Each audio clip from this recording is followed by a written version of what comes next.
அற்புதங்களை குறித்த கோட்பாடுகள். 1. அற்புதம் என்றால் என்ன? அற்புதம் என்றால் ஒரு வல்லமையுள்ள செயல் அல்லது உண்மையான தேவனின் வெளிப்படுதலாகும். இந்த இயற்கையான உலகம் வெளிப்படுத்தின ஒவ்வொரு பொருளும் உண்மையில் அற்புதமாக கருதப்படுகிறது. ஆனால் இத்தகைய இயற்கையான சம்பவங்கள் மக்களுக்கு பழகிவிட்டதால் இவையெல்லாம் ஒரு விசேஷித்த விதமாக கருதப்படவில்லை. மேற்கூறிய காரணங்களினால் விசேஷித்த இயற்கைக்கு அப்பாற்பட்ட நிகழ்ச்சிகளை நாம் அற்புதமான அதிசயம் என்று வழங்குகிறோம்.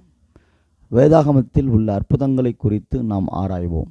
இயற்கையில் அற்புதங்கள். செங்கடலில் பிளவு, மத்தேயு 14:21-22.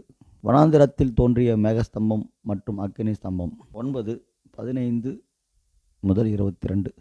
கன்மலையிலிருந்து வெளியேறின தண்ணீர் யாத்திராகமம் 17:5-6. பூமி இரண்டாக பிளவுபட்டது என்னாகமம் 16:31-33. சூரியனும் சந்திரனும் தரித்து நின்றது யோசுவா 10:12-14. 3 வருஷம் 6 மாதத்திற்கு பிறகு மழை பெய்தது யாக்கோபு 5:17-18. காற்றும் கடலும் அமைதலானது மத்தேயு 8:23-26. குறைவான அளவை அதிகமான அளவாக மாற்றியது. எடுத்துக்காட்டு, 5 அப்பம் 2 மீன்களை கொண்டு 5000 பேரை போஷித்தது மத்தேயு 14:16-21. மத்தேயு 15:3-38. 1 ராஜாக்கள் 17:13-16. 24:1-7. வலை கிழியத்தக்கதான மிகுதியான மீன்களை பிடித்தது லூக்கா 5:4-7. யோவான் 21:6-11. இயற்கையாக காணப்பட்ட அக்கினிமயமான நாவுகள் அப்போஸ்தலர் 2:1-3. மக்களிடையே நிகழ்ந்த விசேஷித்த அற்புதங்கள். மக்கள். இஸ்ரவேலர் மேலிருந்த வஸ்திரம் பழையதாய் போகவும் இல்லை, அவர்கள் கால்கள் வீங்கவும் இல்லை. உபாகமம் 8:4-29-5. சிம்சோனுக்கு மிகச்சிறந்த பலன் அருளப்பட்டது. நியாயாதிபதிகள் 15:16-16. எலியா சுழல் காற்றிலே பரலோகத்திற்கு எடுத்து கொள்ளப்பட்டான். 2 ராஜாக்கள் 2:1-11.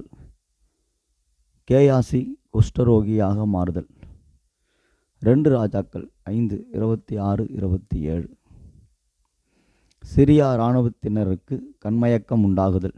2 ராஜாக்கள் 6:18-19. தானியேலின் 3 நண்பர்கள் அக்கினி சூளையிலே தள்ளப்பட்டனர், எனினும் அவர்களுக்கு எந்த சேதமும் அணுகவில்லை. தானியேல் 3:24-27. நேபுகாத் நேச்சார் பைத்தியமாகுதல். தானியேல் 4:24-33. தானியேல் சிங்க கெபியில் இருந்தபோது சிங்கங்களின் வாய்கள் கட்டப்பட்டிருந்தபடியால் அவருக்கு எந்த சேதமும் அணுகவில்லை. தானியேல் 6:22. யோனா ஒரு பெரிய மீன் வயிற்றிலே ராப்பகல் 3 நாள் இருந்த போதிலும் மரிக்காமல் இருந்தான். யோனா 1:17. மத்தேயு 12:40. யோனா ஒரு பெரிய மீன் வயிற்றிலே ராப்பகல் 3 நாள் இருந்த போதிலும் மரிக்காமல் இருந்தான். யோனா 1:17. மத்தேயு 12:40. பரிசுத்த ஆவியானவர் பிலிப்புவை எத்தோப்பிய மந்திரிடமிருந்து கொண்டு போய்விட்டார். அப்போஸ்தலர் 8:39-40. குணப்படுத்தல் அல்லது சுத்தமாக்குதல். திமிர்வாதக்காரனை குணமாக்குதல். மார்க்கு 2:1-12. சூம்பின கையையுடைய ஒரு மனுஷனை குணமாக்குதல். மார்க்கு 3:1-5. 12 வருஷமாய் பெரும்பாடுள்ள ஸ்திரியை குணமாக்குதல். மார்க்கு 5:25-34. நீர்க்கோவை வியாதியுள்ள மனுஷனை குணமாக்குதல். லூக்கா 14:2-4. குஷ்டரோகிகளை சுஸ்தமாக்குதல். மத்தேயு 8:3. லூக்கா 17:11-14. குருடர்கள் கண் பார்வை அடைந்தனர். மத்தேயு 9:27-30. லூக்கா 18:35-43. யோவான் 9:1-7. கொன்னை வாயுடைய ஒரு செவிடனை குணமாக்குதல். மார்க்கு 7:32-35. பேதுரு மாமியின் ஜுரத்தை குணமாக்குதல். லூக்கா 4:38-39. யோவான் 4:52-53. மல்கூஸ் என்பவனுடைய வலது காதை சரிப்படுத்தல். லூக்கா 22:50-51. யோவான் 18:10. சர்ப்பத்தினால் தீண்டப்பட்டவர்கள் சுகமடைந்தனர். என்னாகும் 28:8-9. அப்போஸ்தலர் 28:3-6. அசுத்த ஆவியை துரத்துதல். பிசாசு பிடித்த ஊமையான ஒரு மனுஷன் சுகமானான். மத்தேயு 9:32-33. லூக்கா 11:14. குருடும் ஊமையுமான பிசாசு பிடித்த ஒருவன் சுகமானான். மத்தேயு 12:22. பிசாசினால் கொடிய வேதனையுடைய கானானிய ஸ்திரீயின் மகள் குணமானாள். மத்தேயு 15:21-28. கப்பர்நகூமிலே ஜெப ஆலயத்தில் அசுத்த ஆவியுள்ள ஒரு மனுஷன் சுகமானான். மார்க்கு 1:23-26. ஊமையான ஆவி பிடித்த மகன் குணமானான். மார்க்கு 9:16-27. மகதலேனா மரியாளிடமிருந்து 7 பிசாசுகள் துரத்தப்பட்டன. லூக்கா 8:2. 18 வருஷமாய் பலவீனப்படுத்தும் ஆவியை கொண்ட ஒரு ஸ்திரீ சுகமானாள். லூக்கா 13:10-16. அசுத்த ஆவிகள் பிலிப்பினால் துரத்தப்பட்டன. அப்போஸ்தலர் 8:5-7. குறி சொல்ல ஏவுகிற ஆவியை கொண்ட அடிமை பெண்ணிடமிருந்து பவுல் அந்த அசுத்த ஆவியை விரட்டினார். அப்போஸ்தலர் 16:18. மரணத்திலிருந்து உயிர்த்தெழுதல். சாரிபாத் விதவையின் மகன் உயிர்த்தெழுதல். 1 ராஜாக்கள் 17:24. சுனேமியாளின் மகன் உயிர்த்தெழுந்தான். 21 ராஜாக்கள் 4:32-37. யவுரிவன் மகள் உயிர்த்தெழுந்தாள். மார்க்கு 5:35-43. நாயின் விதவையின் மகன் உயிர்த்தெழுந்தான். லூக்கா 7:11-15. லாசரு மரணமடைந்து 4 நாளுக்கு பிறகு உயிர்த்தெழுந்தான். யோவான் 11:39-44. இயேசு கிறிஸ்து தாமே உயிர்த்தெழுந்தார். யோவான் 20:1-18. யோவான் 10:18. தொற்கால் உயிர்த்தெழுந்தாள். அப்போஸ்தலர் 9:40-41. ஐத்திகு உயிரடைந்தான். அப்போஸ்தலர் 20:9-10. 2. தேவன் ஏன் அற்புதங்களை நிகழ்த்தினார்? தேவனுடைய நோக்கம் அவரின் விடுவித்தலை நிறைவேற்ற. தெரிந்து கொள்ளப்பட்டவர்களை எகிப்திலிருந்து விடுவிக்க நிகழ்த்திய 10 வாதைகளும் அற்புதங்களாகும். யாத்திராகமம் 3:20, 7:20-12-36 வரை. வனாந்திரத்திலே இஸ்ரவேலர்கள் மன்னாவை பெற்று கொண்டனர். யாத்திராகமம் 16:4-5. பேதுரு கடலில் மூழ்கும்போது தேவன் அவரை விடுவித்தார். மத்தேயு 14:28-31. அவரின் நியாய தீர்ப்பை நிறைவேற்ற. நோவா காலத்தின் போது ஜலப்பிரளயம் சீர்கெட்ட சந்ததியினரை அழித்தது. ஆதியாகமம் 7:4-17. வானத்திலிருந்து அக்கினியும் கந்தகமும் சோதம் குமாராவை அழித்தது. ஆதியாகமம் 19:24-25. அனனியாவும் சப்பீராலும் பரிசுத்த ஆவியை வஞ்சித்ததினால் உடனே மரணமடைந்தனர். அப்போஸ்தலர் 5:1-11. அவருடைய நாமத்தை மகிமைப்படுத்த அவரின் பலத்த செய்கையினால் தேவனுடைய நாடும் பிரசங்கிக்கப்பட்டது. 1 நாளாகமம் 17:21. தேவனுடைய நாமம் மகிமை பெற திமிர்வாதக்காரன் மறுபடியும் நடந்தான். மார்க்கு 2:12. தேவனுடைய நாமம் மகிமை பெற லாசரு உயிர்த்தெழுந்தான். யோவான் 11:4. ஜனங்களுக்காக. அற்புதங்கள் மூலம் ஜனங்கள் தேவனை நம்புகிறார்கள். ஒரு அரசாங்க அதிகாரி தன்னுடைய மகன் சுகமடைந்த பின்னர் தேவனை விசுவாசித்தான். யோவான் 4:46-53. அப்போஸ்தலர்கள் நிகழ்த்தின அற்புத அடையாளங்களைக் கண்டு அநேக விசுவாசிகள் தேவனிடம் சேர்ந்தார்கள். அப்போஸ்தலர் 5:12-16. தேவனுடைய வல்லமை மாயவித்தைக்காரன் மேல் செய்த கிரியையை கண்டபோது அதிபதி தேவனை விசுவாசித்தான். அப்போஸ்தலர் 13:12. பரிசுத்த ஆவியினால் செய்யப்பட்ட பலத்த அற்புத அடையாளங்களை கண்ட புறஜாதியினர் கீழ்ப்படிந்தனர். ரோமர் 15:18. அற்புதங்கள் மெய்யான செய்தியை நிச்சயிக்கிறது அல்லது நிரூபிக்கிறது. கர்த்தர் அப்போஸ்தலருடனே கிரியை நடப்பித்து அவர்களால் நடந்த அடையாளங்களினாலே வசனத்தை உறுதிப்படுத்தினார். மார்க்கு 16:20. கர்த்தர் தமது கிருபையுள்ள வசனத்திற்கு சாட்சியாக அடையாளங்களும் அற்புதங்களும் அப்போஸ்தலராகிய பவுல் மூலமாயும் மற்றவர்கள் மூலமாயும் செய்யப்படும்படி அனுக்கிரகம் பண்ணினார். அப்போஸ்தலர் 14:3. அடையாளங்களும் அற்புதங்களும் பலவிதமான பலத்த செய்கைகளும் பரிசுத்த ஆவியின் வரங்களும் இரட்சிப்பின் சுவிசேஷத்தை குறித்து சாட்சி குடிக்கிறது. எபிரேயர் 2:3-4. அற்புதங்கள் பரிசுத்த ஊழியத்தை உறுதிப்படுத்துகிறது. தேவன் மோசேயை தெரிந்து கொண்டு ஊழியத்திற்கு அனுப்பினார் என்பதை அடையாளங்களும் அற்புதங்களும் உறுதிப்படுத்திற்று. என்னாகமம் 16:28-30, 17:1-11. இயேசுவே கிறிஸ்து என்று நிரூபிப்பதற்கு தேவன் அற்புதங்களை நிகழ்த்தினார். மத்தேயு 11:2-6, யோவான் 5:36, 10:37-38. பவுல் அப்போஸ்தலனுக்குரிய அடையாளங்கள் எல்லா விதமான பொறுமையோடும் அதிசயங்களோடும் அற்புதங்களோடும் வல்லமைகளோடும் உங்களுக்குள்ளே நடப்பிக்கப்பட்டதே. 2 கொரிந்தியர் 12:12, லூக்கா 9:1-2. பரிசுத்த ஆவியினால் கட்டப்பட்டிருக்கும் சபையானது எல்லா விதமான அற்புதங்களையும் நடப்பிக்க வேண்டும். மார்க் 16:17-18, லூக்கா 10:19, 1 கொரிந்தியர் 12:9-20-28. அற்புதங்களானது விசுவாசிகளின் விசுவாசத்தை உறுதிப்படுத்துகிறது. கிறிஸ்துவின் அற்புதத்தின் வல்லமை யோவான் ஸ்நானகனின் சந்தேகத்தை தீர்த்தது. மத்தேயு 11:2-6. கர்த்தரின் உயிர்த்தெழுதலின் அற்புதத்தை கண்ட தோமா தனது சந்தேகத்தை தீர்த்து கொண்டான். யோவான் 20:24-28. அற்புதங்களானது முந்தின விசுவாசிகளையும் மற்றவர்களையும் தேவனிடத்தில் பயபக்தியையும் அப்போஸ்தலர்களை கனப்படுத்தவும் செய்தது. அப்போஸ்தலர் 5:11-13. பவுல் தங்களை கொண்டு தேவன் புரஜாதிகளுக்குள்ளே செய்த அடையாளங்கள் அற்புதங்கள் யாவையும் எருசலேம் கூட்டத்தினருக்கு விவரித்து சொல்ல கேட்டார்கள். அப்போஸ்தலர் 15:12. தேவனுடைய அற்புதங்கள் மாயவித்தைகளையும் முறியடிக்கிறது. ஆரோனுடைய கோல் எகிப்தியரின் மாயவித்தைக்காரர்களின் கோலை விழுங்கியது. யாத்திராகமம் 7:10-13. மந்திரவாதிகள் ஆரோனை நோக்கி இவர்கள் மிகுந்த வல்லமையுள்ளவர்கள் என்று கூறினார்கள். ஆரோன் மூலமாய் நடப்பிக்கப்பட்ட வாதையை தேவனுடைய விரல் என்றார்கள். 8:18-19.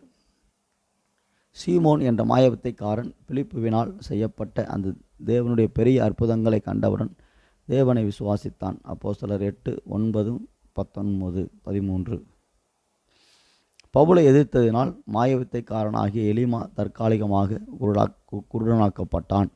அப்போஸ்தலர் 13:8-11. அற்புதங்கள் தேவனுடைய நியாயத்தீர்ப்பை வெளிப்படுத்துகிறது. தேவனுடைய வல்லமை கண்டிருந்தும் அவரை நம்பாத காரணத்தினால் அநேக இஸ்ரவேலர்கள் வனாந்தரத்திலே மரித்து போனார்கள். அவர்கள் விசுவாசித்திருக்க வேண்டும். சங்கீதம் 106:19-26. கோரேசின், பெத்சாய்தா மற்றும் கப்பர்நகூம் கடுமையான தண்டனைக்கு உட்படும். ஏனெனில் கிறிஸ்துவின் அநேக அற்புதங்களை கண்டும் அவர்கள் மனந்திரும்பவோ விசுவாசிக்கவோ இல்லை. மத்தேயு 11:20-24. அற்புதங்களை கண்டும் தேவனை விசுவாசிக்கவில்லை என்றால் அவர்கள் தண்டிக்கப்படுவார்கள். யோவான் 15:22-24. கர்த்தரின் சந்ததியிலே இயேசு கிறிஸ்துவின் உயிர்த்தெழுதலானது அற்புதமாயிருக்கிறது.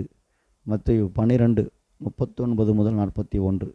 மேலும் இன்றைய தினங்களிலே பொழியப்படும் பரிசுத்த ஆவியானது தேவனின் உயிர்த்தெழுதலை நிச்சயிக்கிறது. அப்போஸ்தலர் 2:32-33. இவ்வாறு பரிசுத்த ஆவியின் வல்லமை, அதாவது ஆவியின் பாஷைகளை பேச கேட்டிருப்பவர்கள் இவற்றை கேட்டிருந்தும். மார்க் 16:17, அப்போஸ்தலர் 10:44-46, 16:18, 1 கொரிந்தியர் 14:22. நமது இரட்சகராகிய தேவனை விசுவாசிக்கவில்லை எனில் அவர்களின் பாவங்களுக்கு மன்னிக்கப்பட மாட்டார்கள். யோவான் 16:8. அற்புதங்களை நடப்பிக்கவும் பெறவும் தேவையானவை. அற்புதங்கள் இயேசுவின் நாமத்தினால் நடப்பிக்க வேண்டும். இயேசு கிறிஸ்து சீஷர்களை நோக்கி அவரின் நாமத்தினால் அற்புதங்களை நிகழ்த்த வேண்டும் என்றார். மார்க் 16:17. பிசாசுகள் இயேசுவின் நாமத்தினால் சீஷர்களுக்கு கீழ்ப்படிந்தது. லூக்கா 10:17. பேதுரு சப்பானை நோக்கி இயேசுவின் நாமத்தினால் எழுந்து நட என்றார். அப்போஸ்தலர் 3:6-16. ஆனால் தேசந்தரிகளாய் திரிகிற மந்திரவாதிகள் யூதர்கள் இயேசுவின் நாமத்தை பயன்படுத்தியும் அவர்களால் பிசாசுகளை துரத்த முடியவில்லை. அப்போஸ்தலர் 19:13-16. இயேசுவின் மேல் முழுமையான நம்பிக்கை வைத்து இயேசுவின் நாமத்தினால் அற்புதங்களை நடப்பிப்பவர்கள் தேவனுடைய சித்தத்தை அறிந்திருக்க வேண்டும். இயேசுவின் நாமத்தை வீணாக பயன்படுத்தக்கூடாது. மாறாக அவரின் நாமத்தை தேவனின் சித்தத்தின்படி உபயோகிக்க வேண்டும். யாத்திராகமம் 20:7, யோவான் 17:12, 1 யோவான் 5:14. அற்புதங்களை நடப்பிக்கும் போதும் பெற்றுக்கொள்ளும் போதும் இயேசு கிறிஸ்துவின் மேல் பெரிய நம்பிக்கை கொள்ள வேண்டும். அற்புதங்கள் பெரிய விசுவாசத்தை கொண்டவர்கள் மூலமாய் பெரிய விசுவாசத்தினால் நிகழ்த்தப்படுவதாகும். எலியா மழை வருவதற்கான எந்தவித அடையாளத்தையும் மேகத்தில் காணாவிட்டாலும் தேவன் நிச்சயமாக மழையை அனுப்புவார் என்று தேவன் பேரில் நம்பினான். 1 ராஜாக்கள் 18:4. மோசே தான் மரணத்தின் முடிவில் இருக்கும்போது கூட இஸ்ரவேலர்களுக்கு தேவன் ஒரு வழி வாசலை திறப்பார் என்று தேவன் பேரில் நம்பிக்கை பெற்றிருந்தான். யாத்திராகமம் 14:13, 14:21. இயேசு சீஷர்களுக்கு கூறியதாவது: கடுகு விதையளவு விசுவாசம் உங்களுக்கு இருந்தால் நீங்கள் இந்த மலையை பார்த்து இவ்விடம் விட்டு அப்புறம் போ என்று சொல்ல அது அப்புறம் போம். உங்களால் கூடாத காரியம் ஒன்றுமிராது என்று மெய்யாகவே உங்களுக்கு சொல்லுகிறேன் என்றார். மத்தேயு 17:20. வியாதியிலிருந்து குணப்பட விரும்புகிறவர்கள் இயேசுவின் மேலும் அவரின் பலத்த வல்லமையின் மேலும் நம்பிக்கை கொள்ள வேண்டும். அந்த இரண்டு குருடர்களின் ஓயாத சத்தம் அவர்கள் தாவீதின் குமாரனாகிய இயேசுவின் மேலுள்ள நம்பிக்கையை தெரிவிக்கிறது. இயேசுவை இரட்சகர் என்றும் நம்பினர். மத்தேயு 22:40-43. இவை மட்டுமின்றி அவர்களின் சத்தம் இயேசு வல்லமையின் மேலுள்ள நம்பிக்கையை காண்பிக்கிறது. மத்தேயு 9:27. இயேசு 100க்கு அதிபதியை நோக்கி, நீ போகலாம், நீ விசுவாசித்தபடியே உனக்கு ஆக கடவுது என்றார். மத்தேயு 8:13. ரட்சிப்புக்கேற்ற விசுவாசம் அந்த சப்பானிடம் இருந்ததை பவுல் உணர்ந்தான். அப்போஸ்தலர் 14:9. தேவனை விசுவாசியாமலும் நம்பாமலும் இருப்பவர்களின் குடும்பமானது உறுதியான விசுவாசத்தை பெற்றிருக்க வேண்டும். எடுத்துக்காட்டு: குழந்தைகள் அல்லது பிசாசு பிடித்தவர்கள், அவர்கள் குடும்பம் அல்லது வீட்டார் அனைவரும் உறுதியான விசுவாசம் கொண்டிருக்க வேண்டும். ஒரு கானானிய ஸ்திரீ பிசாசு பிடித்த தன் மகளுக்காக ஜெபித்தாள். மத்தேயு 15:22. இயேசு மார்த்தாளுக்கு கூறியதாவது: நீ விசுவாசித்தால் தேவனுடைய மகிமையை காண்பாய் என்று நான் உனக்கு சொல்லவில்லையா? யோவான் 11:40. இயேசு பிசாசு பிடித்திருந்தவனின் தகப்பனை நோக்கி, நீ விசுவாசிக்க கூடுமானால் ஆகும், விசுவாசிக்கிறவனுக்கு எல்லாம் கூடும் என்றார். மார்க்கு 9:23. அற்புதங்கள் தேவனுடைய ஆவியின் மூலமாய் செய்யப்படுகிறது. கர்த்தர் தேவனுடைய ஆவியினாலே பிசாசுகளை துரத்தினார். மத்தேயு 12:28. தேவனுடைய பிரசன்னம் இல்லாமல் அற்புதங்கள் நிகழ்த்த முடியாது. யோவான் 3:2. அப்போஸ்தலர் 10:38. பவுல் பரிசுத்த ஆவியினால் நிறைந்திருந்ததினால் பிசாசை அதற்றினான். அப்போஸ்தலர் 13:9-11. வியாதியை குணமாக்கவும் அற்புதங்களை நடப்பிக்கவும் மனித ஆற்றலினால் மட்டும் கூடாது, ஆவியின் வரங்களினால் இவைகள் கூடும். 1 கொரிந்தியர் 12:9-10. ஒருக்கமான மற்றும் தொடர்ந்து செய்யப்படும் ஜெபத்தினாலும் அற்புதங்கள் நிகழ்கின்றன. விதவையின் இறந்த மகனை உயிர்ப்பிக்க எலியா 3 முறை ஜெபித்தான். 1 ராஜாக்கள் 17:21-22. நீடித்த பஞ்சத்தை முடிக்க எலியா மழைக்காக 7 முறை ஜெபித்தான். 1 ராஜாக்கள் 18:42-43. கானானிய ஸ்திரீ தொடர்ந்து செய்த ஜெபத்தினாலும் விண்ணப்பத்தினாலும் முடிவிலே கர்த்தரால் பதிலளிக்கப்பட்டாள். மத்தேயு 15:22-27. எரிகோ அருகிலிருந்த குருடன் ஜனத்தின் அதட்டலையும் எதிர்ப்பையும் பொருட்படுத்தாமல் கிறிஸ்துவின் இரக்கத்திற்காகவும் ஆசீர்வாதத்திற்காகவும் சத்தமாக அழுதினால் முடிவிலே கர்த்தர் அவனை குணப்படுத்தினார். லூக்கா 18:38-43. இந்த ஜாதி பிசாசு ஜபத்தினாலும் உபவாசத்தினாலுமே அன்றி மற்ற விதத்தினாலும் புறப்பட்டு போகாது என்று கர்த்தர் கூறினார். மத்தேயு 17:21. மனம் திரும்பிய பிறகும் பாவங்கள் அறிக்கை பண்ணப்பட்டு அந்த பாவங்கள் மன்னிக்கப்பட்ட பின்பும் அற்புதங்கள் நிகழ்கின்றன. கர்த்தர் அந்த திமிர்வாதக்காரனை குணப்படுத்துவதற்கு முன்பு அவனை மன்னித்தார். மார்க்கு 2:5-12. யோவான் 5:5-9-14. வியாதிகளானது பாவத்திற்கு தொடர்புடையதாக இருக்கக்கூடும். யோவான் 5:5-9-14. வியாதி நின்று குணத்திற்காக ஜெபிக்கும் போது பாவங்களையும் தவறுகளையும் மற்றவரிடம் அறிக்கை செய்வது மிகவும் அவசியமாகும். யாக்கோபு 5:14-16. இஸ்ரவேலர்கள் பாகாலை மறுதலித்து மனம் திரும்பிய பிறகுதான் எலியா மழைக்காக ஜெபித்தான். 1 ராஜாக்கள் 18:39-44. தேவன் பாவியின் ஜெபத்தை கேட்க மாட்டார். சங்கீதம் 66:18. ஏசாயா 59:1-2. யோவான் 9:31. 4. எவ்வாறு தேவன் அற்புதங்களை நடப்பிக்கிறார்? கரங்கள் மூலமாய். கைகளை அவர்கள் மேல் வைப்பதன் மூலம்.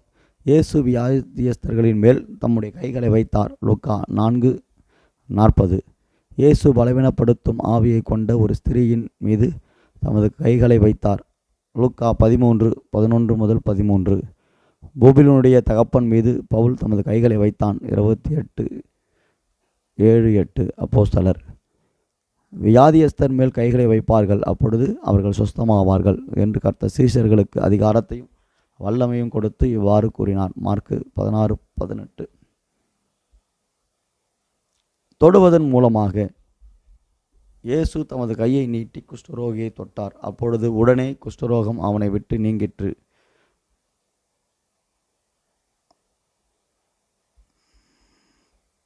மார்க்கு 5:13. இயேசு 2 குருடர்களின் கண்களை தொட்டு மறுபடியும் அவர்களுக்கு பார்வை பெறச் செய்தார். மத்தேயு 9:29.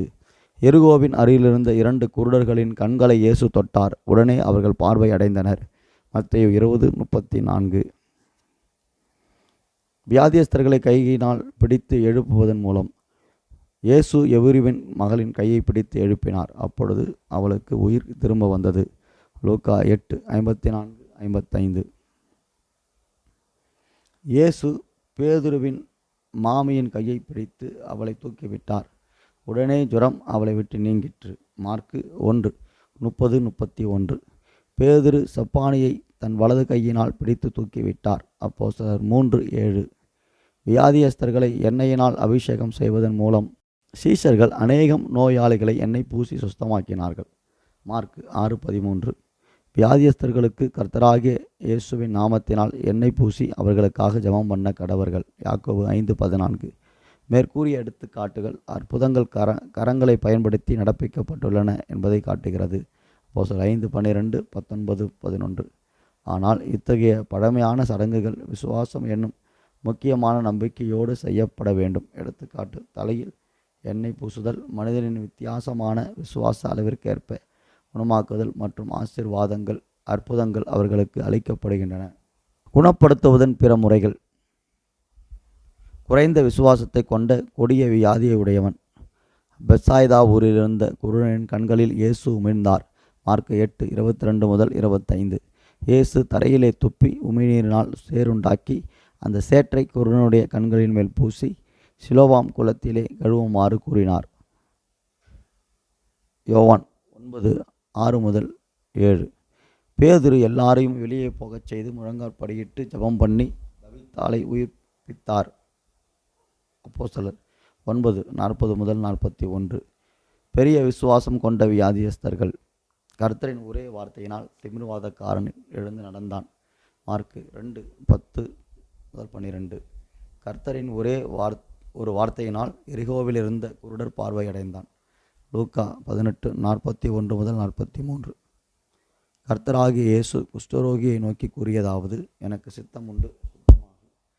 உடனே குஷ்டரோகம் நீங்கி அவன் சுத்தமானான். விசுவாசம் கொண்ட வியாதியஸ்தர்களின் மற்ற சம்பவங்கள். பெரும்பாடுள்ள ஸ்திரீ இயேசுவின் வஸ்திரத்தை தொட்ட மாத்திரத்தில் அவளின் உதிரத்தின் ஊரல் நின்று போயிற்று. மார்க்கு 5:25-34. பிணியாளிகளை படுக்கைகளின் மேலும் கட்டில்களின் மேலும் கிடத்தி பேதுரு நடந்து போகையில் அவனுடைய நிழலாகிலும் அவர்களில் சிலர் மேல் படும்படிக்கு அவர்களை வெளியே வீதிகளில் கொண்டு வந்து வைத்தார்கள். இது அவர்களின் ஆர்வத்தை குறிக்கிறது. வியாதியஸ்தர்கள் குணமானார்கள். அப்போஸ்தலர் 8:15-16. பவுலின் சரீரத்தில் இருந்து உருமால்களையும் கச்சைகளையும் கொண்டு வந்து வியாதிக்காரர் மேல் போட வியாதிகள் அவர்களை விட்டு நீங்கி போயின. பொல்லாத ஆவிகளும் அவர்களை விட்டு புறப்பட்டன. அப்போஸ்தலர் 19:12. அநேக அற்புதங்கள் தேவனின் கிருபையினாலும் இரக்கத்தினாலும் நிகழ்த்தப்பட்டது என்பது வேதாகமத்தில் பதிவு செய்யப்பட்டுள்ளன. இவ்வாறு ஒவ்வொருவரின் அளவை பொருட்படுத்தாமலும் தேவனுடைய இரக்கமானது வியாதிக்காரர்களை குணப்படுத்தியது. நாயின் ஊரில் மரித்த விதவையின் மகன் உயிர்த்தெழுந்தான். லூக்கா 7:13-15. 38 வருஷம் வியாதி கொண்டிருந்த மனுஷனை நோக்கி எழுந்து நட என்று கூறும்போது அவன் அவ்வாறே செய்தான். யோவான் 5:5-9. அசுத்தாவிகளும் அவற்றை துரத்துதலும். அசுத்தாவிகள். மகதலேனா மரியாள் 7 பிசாசுகளால் பீடிக்கப்பட்டிருந்தாள். லூக்கா 8:2. கதரேனின் நாட்டில் நெடுநாளாய் பிசாசுகள் பிடித்திருந்தவனின் அவன் பேர் லேகியோன். லூக்கா 8:27-30. பிசாசுகள் ஒருவனை கட்டுப்பாடு இல்லாமல் செய்கிறது. மத்தேயு 17:15-18. உமையான ஒரு மனுஷனுக்கு பிசாசு பிடித்திருந்தது. மத்தேயு 9:32-33. குறி சொல்லுகிறதனால் தன் எஜமான்களுக்கு மிகுந்த ஆதாயத்தை உண்டாக்கின ஒரு பெண் பவுலையும் மற்ற ஊழியக்காரர்களையும் தொடர்ந்து வந்து, இந்த மனுஷர் உன்னதமான தேவனுடைய ஊழியக்காரர், ரட்சிப்பின் வழியை நமக்கு அறிவிக்கிறவர்கள் என்று சத்தமிட்டாள். எனினும் அவளிடம் அந்த அசுத்த ஆவி இருந்தது. அப்பொழுது 16:17. 2 கொரிந்தியர் 11:14. குறி சொல்லுகிறவனும் நாள் பார்க்கிறவனும் அஞ்சனம் பார்க்கிறவனும் சூனியக்காரனும் மந்திரவாதியும் சன்னதக்காரனும் மாயவித்தைக்காரனும் செத்தவர்களிடத்தில் குறி கேட்கிறவனும் தீமையானவர்கள் அவர்கள் செய்யும் காரியங்கள் தீமையானதும் சாத்தானுடைய கிரியைகளுக்கு தொடர்புடையமாயிருக்கிறது. வாகமம் 18:10-12. அப்போஸ்தலர் 8:9-11. துரத்தும் முறைகள்.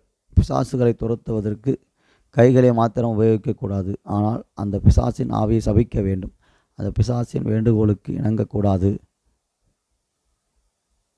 கர்த்தராகிய இயேசு, நீ பேசாமல் இவனை விட்டு புறப்பட்டு போ என்று அதட்டினார்.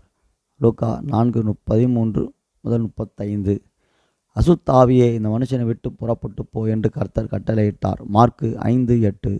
ஊமையும் செவிடுமான ஆவியே, இவனை விட்டு புறப்பட்டு போ, இனி இவனுக்குள் போகாதே என்று நான் உனக்கு கட்டளையிடுகிறேன் என்று அந்த அசுத்த ஆவியை அதட்டினார். மார்க்கு 9:25. கர்த்தர் அசுத்த ஆவிகளை தமது வார்த்தையினாலே துரத்தினார்.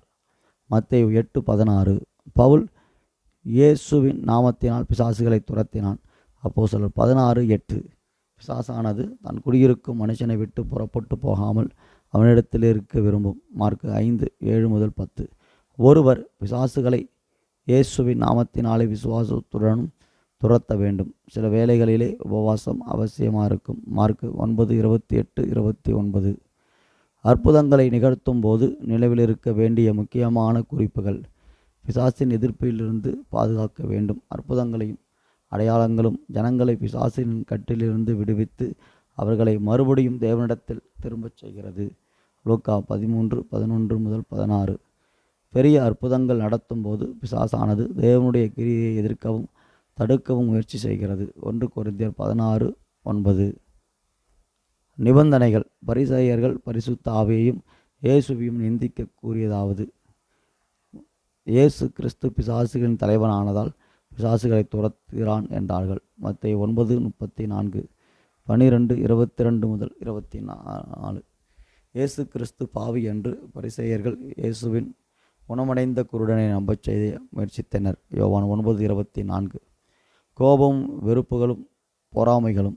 ஓய்வு நாளில் சூம்பின கையையுடைய மனுஷனை சுத்தமாக்கிய இயேசுவை பார்த்து வேதபாரகரும் பரிசேயரும் மூர்க்க வெறி கொண்டனர். லூக்கா 6:10-11. இயேசுவின் வல்லமையினால் அப்போஸ்தலர்கள் வியாதியஸ்தர்களை குணமாக்கியதை கண்டபோது பிரதான ஆசாரியர்கள் பொறாமையினால் நிறைந்தனர். அப்போஸ்தலர் 5:16-18. நிராகரித்தல் மறுதலித்தல். கெர்கேசேனர் பட்டணத்தார் யாவரும் இயேசுவுக்கு எதிர்கொண்டு வந்து அவரை கண்டு தங்கள் எல்லைகளை விட்டு போகும்படி அவரை வேண்டிக் கொண்டார்கள். மத்தேயு 8:34.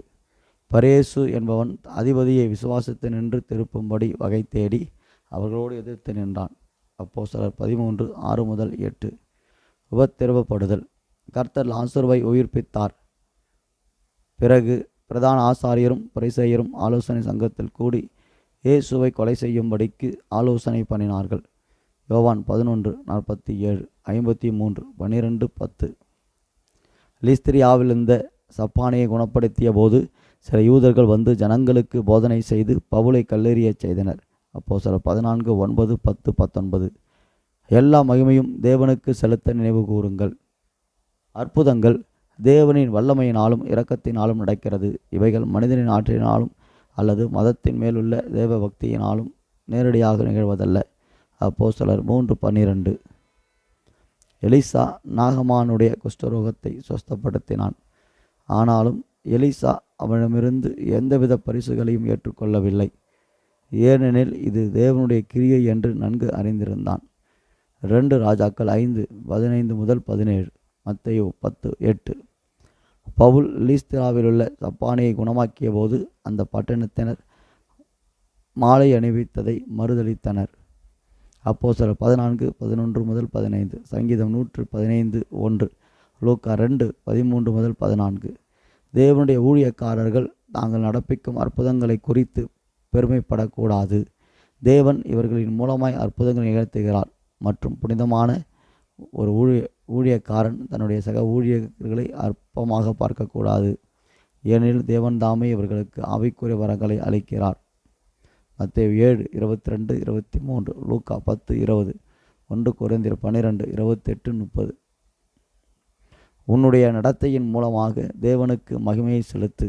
கர்த்தர் குணமானவர்களை நோக்கி, இதோ சுஸ்தமானாய், அதிக கேடானதொன்றும் உனக்கு வராதபடிக்கு நீ பாவஞ்செய்யாதே என்றார். யோவான் 5:14. 2 பேதுரு 2:2.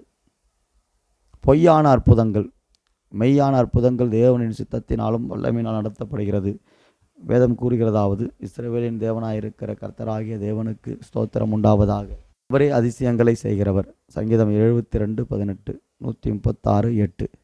அந்த அக்கிரமக்காரனுடைய வருகை சாத்தானுடைய செயலின்படி சகல வல்லமையோடும் அடையாளங்களோடும் பொய்யான அற்புதங்களோடும் இருக்கும். 2 தெசலோனிக்கேயர் 2:9. கர்த்தரின் வருகை சமயமாயிருப்பதினால் சாத்தான் அதிக பிரயாசப்பட்டு பொய்யான அற்புதங்களையும் அடையாளங்களையும் உபயோகிக்கிறான். சாத்தானின் கிரியையை நாம் எவ்வாறு கண்டுபிடிப்பது? பண்டைய காலத்திலிருந்து இந்த நாள் வரையிலும் சாத்தான் சத்தியங்களை மாற்றியமைத்து உலகத்தை வஞ்சித்து கொண்டிருக்கிறான். இவ்வாறு தனது சாத்தானுக்குரிய வல்லமை வெளிப்படுத்துகிறான். மாய வித்தையினால் நடத்தப்படும் பொய்யான அற்புதங்கள். எகிப்தியரின் மந்திரவாதிகள் தங்களுடைய கோள்களை சர்ப்பமாக மாற்றினார்கள். ஆனால் ஆரோனுடைய கோலோ அவற்றை விழுங்கி போட்டது. யாத்திராகமம் 7:11-12. எகிப்தியரின் மந்திரவாதிகளும் மாய வித்தைக்காரர்களும் நைல் நதியின் தண்ணீரை இரத்தமாக மாற்றினார்கள். யாத்திராகமம் 7:20-22. எகிப்திய மந்திரவாதிகள் நதிகளிலிருந்தும் ஆற்றிலிருந்தும் தவளைகளை புறப்பட பண்ணினார்கள். யாத்திராகமம் 8:6-7. சீமோன் என்னும் பேர் கொண்டவன் சமாரியாவிலே மாய வித்தைக்காரனாயிருந்தான். தேவனுடைய பெரிதான சக்தி இவன்தான் என்று தவறாக எண்ணிக்கொண்டு தன்னை ஒரு பெரியவன் என்று சொல்லி கொண்டிருந்தான். அப்போஸ்தலர் 8:6-11. 13:6, 7, 19. கள்ளத்தீர்க்கதரிசிகளாலும் கள்ள கிறிஸ்துகளாலும் செய்யப்படும் பொய்யான அற்புதங்கள். ஏனெனில் கள்ள கிறிஸ்துகளும் கள்ளத்தீர்க்கதரிசிகளும் எழும்பி கூடுமானால் தெரிந்து கொள்ளப்பட்டவர்களையும் வஞ்சிக்கத்தக்கதாக பெரிய அடையாளங்களையும் அற்புதங்களையும் செய்வார்கள். மத்தேயு 24:4.